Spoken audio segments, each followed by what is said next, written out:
Ассаламу алейкум. Я буду говорить громко, чтобы меня все услышали. А самое главное, чтобы поняли, что я хочу донести сейчас. Сегодня началась предвыборная у всех, агитация началась.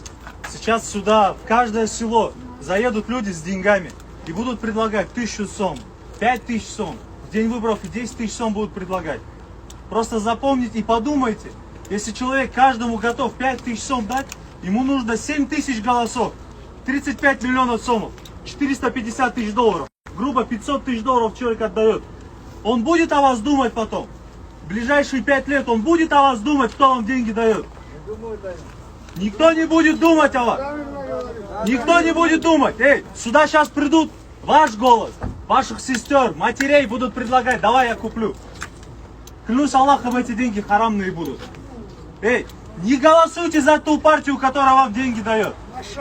Не голосуйте за них. Они себе покупают кресло. Они себе покупают неприкосновенность на 5 лет. Понимаете, что они делают? Почему в момент пандемии, в момент голода, в момент, когда кислорода у людей не было, где они были со своими деньгами? Правильно. Где они были со своими деньгами? Они сейчас приходят и покупают везде и все. Сейчас они газ здесь сделают. Я знаю, здесь газа нету. Они сейчас все сделают и будут дальше воровать.